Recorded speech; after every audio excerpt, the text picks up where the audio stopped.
దేవుని ఘనమైన నామమునకు స్తోత్రములు. ఈ రోజున ఈ వాగ్దానాన్ని వింటున్న ప్రియ దేవుని బిడ్డలైన మీకు అందరికీ మన ప్రభువును ప్రియ రక్షకుడైన యేసుక్రీస్తు నామములో మా శుభములు, హృదయపూర్వక వందనాలు తెలియచెప్పుకుంటున్నాం. ఈరోజు దేవుని వాగ్దానం దినవృత్తాంతముల మొదటి గ్రంథం 16వ అధ్యాయము 27వ వచనం చదువుకుందాం. ఘనత ప్రభావములు ఆయన సన్నిధిని ఉన్నవి, బలమును సంతోషమును ఆయన యొద్ద ఉన్నవి.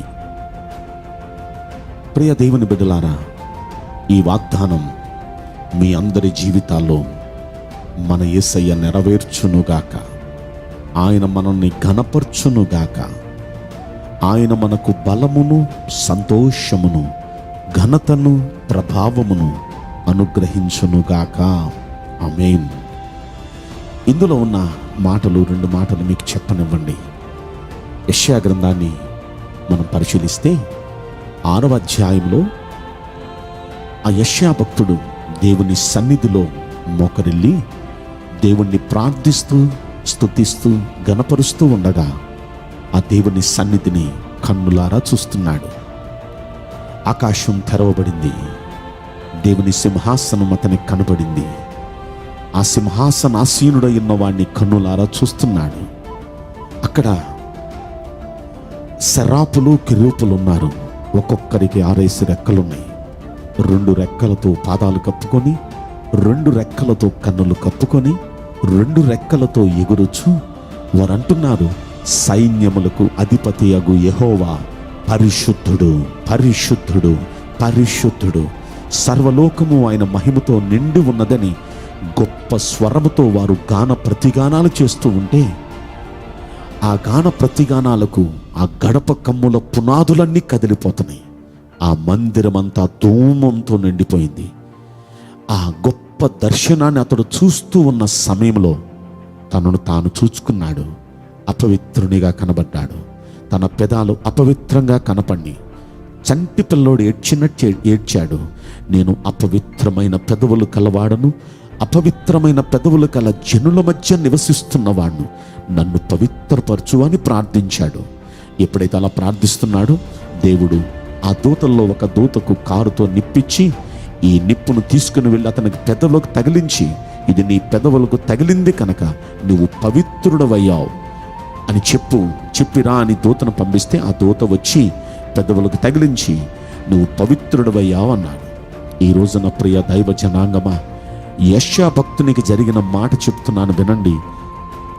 ఆ రోజు తన జీవితంలో మలుపు తిరిగిన రోజు. అంతవరకు మనలాంటి సీదాసాదా మనిషే. దైవ సన్నిధిలో అతగాడు ప్రశాంతంగా దేవునిలో లీనమైపోయి ఆయన్ని స్తుతిస్తూ గణపరుస్తూ ఉండగా అతడు దేవుని దర్శనం చూస్తున్నాడు, దేవుని సింహాసనం చూస్తున్నాడు. అక్కడ దేవుని ప్రసన్నతను అనుభవించాడు. అట్ ద సేమ్ టైం తనలో ఉన్న అపవిత్రతను చూస్తూ ఆ అపవిత్రతను సరిచేసుకున్నాడు. ఎప్పుడైతే తను పవిత్రుడయ్యాడో ఆ రోజు తన జీవితం మలుపు తిరిగింది.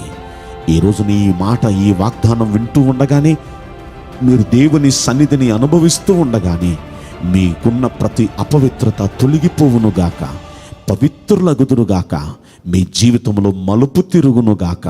ఆ మలుపు యెషయా భక్తుణ్ణి ప్రవక్తలందరిలో ఒక పెద్ద ప్రవక్తగా ఎలా నిలబెట్టిందో అలా దేవుడు మిమ్మల్ని గొప్పగా చేయునుగాక. ఘనత, ప్రభావం ఆయన సన్నిధిలోనే ఉంది. ప్రవక్తలందరూ 17 మంది ఉంటే 17 మంది ప్రవక్తలలో పెద్ద ప్రవక్త అని యెషయా భక్తునికే పేరు. యెషయా భక్తుడు రాసిన 66 అధ్యాయాల్లో ఆది కాండం నుండి ప్రకటన గ్రంథంలో ఉన్న 66 పుస్తకాల్లో ఉన్న సారాంశమంతా ఆ 66 అధ్యాయాల్లో ఇమిడ్చబడి ఉంది. అంతటి గొప్ప జ్ఞానం, అంతటి ఘనత అతనికి రావటానికి కారణం ఏంటంటే దైవ సన్నిధే అతనిలో అలాంటి టోటల్ డిఫరెన్స్ తీసుకురాగలిగింది. ఈ రోజున ఈ సన్నిధిని అనుభవిస్తున్న మీ జీవితాల్లో కూడా ఇలాంటి టోటల్ డిఫరెన్స్ దేవుడు తెచ్చునుగాక.